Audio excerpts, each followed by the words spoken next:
Bismillahirrahmanirrahim. Assalamualaikum warahmatullahi wabarakatuh. Saya akan sedikit menjelaskan tentang Finite State Automata.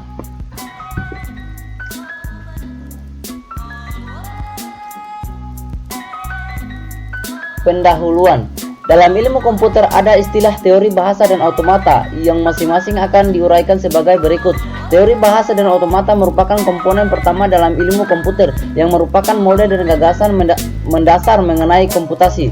Jadi bukan merupakan teknik rekayasa untuk perancangan sistem komputasi yang meliputi perangkat keras dan perangkat lunak, khususnya penerapan rancangan dari teori, tetapi hanya sebatas model yang nantinya akan dikembangkan untuk menghasilkan teknik rekayasa tersebut.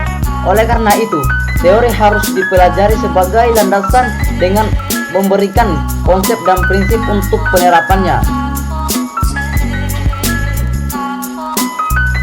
Finite State Automata berhingga state selanjutnya disebut sebagai PSA, yaitu suatu model matematika dari suatu sistem yang menerima input dan output discrete. PSA merupakan mesin automata dari bahasa regular. Suatu PSA memiliki state yang banyaknya berhingga dan dapat berpindah-pindah dari suatu state ke state lainnya. Perubahan state ini dinyatakan oleh fungsi transisi. PSA tidak memiliki tempat penyimpanan sehingga kemampuan mengingatnya tersebut hanya bisa mengingat state yang terkini. Contoh PSA antara lain elevator, text editor, analisa leksikal, protokol komunikasi jaringan, dan pecek part. PSA berdasar pada pendefinisian kemampuan berubah state-nya bisa dibagi menjadi deterministic finite automata (DFA) dan non deterministic finite automata (NVA). Pembahasan karakteristik finite state automata.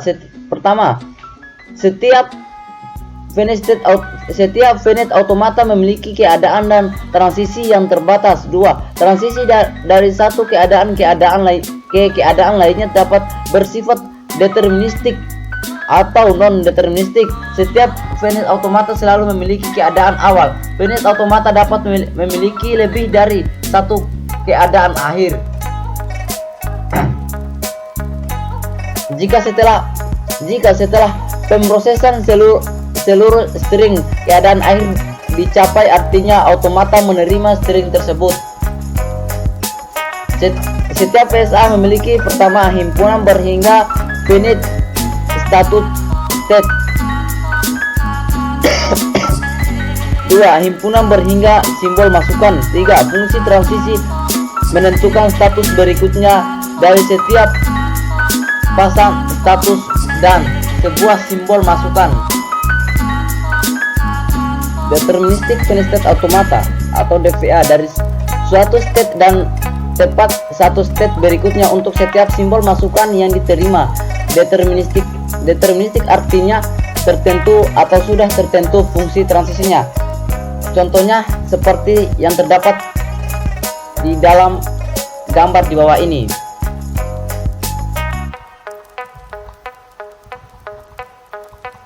Kesimpulan dari pembahasan yang telah dilakukan sebelumnya dapat diambil beberapa simpulan. Pertama, dapat diketahui hasil fungsi transisi, tabel transisi, dan memutuskan apakah input string yang dimasukkan itu diterima atau ditolak oleh mesin jika diberikan diagram transisinya saja. Dan hal itu dapat berlaku sebaliknya jika yang diberikan tabel transisinya saja. 2. Hasil pengujian dengan menggunakan mesin automata akan menghasilkan keputusan apakah input string yang dimasukkan diterima atau ditolak oleh mesin. Suatu string diterima oleh mesin NVA jika dapat suatu urutan transisi sehubungan dengan input string tersebut dari state awal menuju state akhir. Untuk itu harus mencoba semua kemungkinan yang ada sampai terdapat minimal satu yang mencapai state terakhir. Sekian penjelasan singkat dari saya. Lebih dan kurangnya mohon dimaafkan. Billahi taufiq wal hidayah. Wassalamualaikum warahmatullahi wabarakatuh.